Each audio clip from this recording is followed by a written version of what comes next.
सदाम हुसैन मेमन जी ज़ाल आहियां।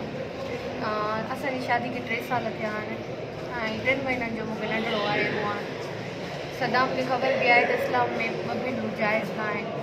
उन बाबति बि असांजे घर में ॻाल्हियूं थियूं त मूंखे चई त जेकर ॿी भेण सां शादी कयां त इहो जाइज़ आहे। मां घणेई सम्झायो त बि असांजे घर में इहे मसइला हलंदा रहिया, मां सम्झाईंदी रहियसि। उन खां बाद में असां ज़ाल मुड़ुस जो पाण में झगड़ो थियो, मां पंहिंजे घर आयसि। उन खां बाद में मुंहिंजे मुड़ुस मुंहिंजी भेण खे घर मां कढी करे उनखे निकाह विधो, जबकि मुंहिंजी भेण समीना जो दिमाग़ बि सेफ न आहे, जंहिंजो इलाजु नवाब शाह अञा ताईं हले पियो। उन अञा 15 ॾींहं जी दवा बस खाधी आहे, 2.5 महीना जी दवा अञा रही पई आहे। हाणे हुननि निकाह विझी छॾियो आहे। उन खां बाद में मां पंहिंजे सहुरे ॾे वियमि त मूंखे पंहिंजी भेण वापसि ॾे। उन चयो त बसि हाणे निकाह बची वियो आहे ऐं तूं बची रह ऐं हू पंहिंजे ज़ाल सां पाण में ख़ुशि आहे। उन खां बाद में मां घर आयमि, मां बाबा खे सम्झायो त बाबा जेकर वापसि ॾियनि त बहितर आहे। बाबा चई कुझु कोन थींदी। पोइ असां वियासीं पुलिस स्टेशन, उते असां FIR वारे हिसाब सां असांजी FIR न पियो केरु कढे। सुबुह खां राति थी वञे, ईअं ॾींहंनि में ॾींहं गुज़र पिया। नेठि मां कोर्ट वटि आयसि, कोर्ट मां FIR जो ऑर्डर वरितो।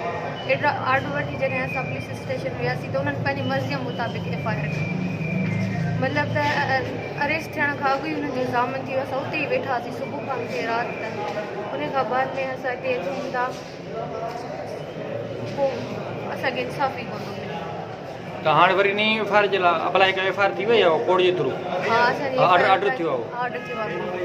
अच्छा, हाणे तव्हांजी घुर छा आहे? त तव्हांजी डिमांड कहिड़ी आहे, घुर कहिड़ी अथव हींअर मौजूदा वक़्त में? असांजी डिमांड त जेको आहे उनखे मतिलबु असांखे पंहिंजी भेण वापसि खपे। असांखे पंहिंजी भेण वापसि इहो छो जो मुंहिंजो हिन वक़्त ताईं निकाह आहे, मूंखे तलाक न आहे। निकाह मथां निकाह कीअं थो जाइज़ थी सघे, जबकि मुला वग़ैरह बि जेके कढिया आहिनि से बि चवनि था त असां निकाह विधो ई कोन्हे, निकाह ॿिए विधो आहे।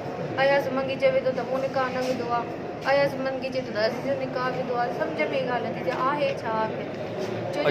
अच्छा, तव्हां वाजिबु फैसला कोर्ट जो हाणे मां ऑर्डर वरितो आहे हिन वक़्तु। सेकंड FIR आहे।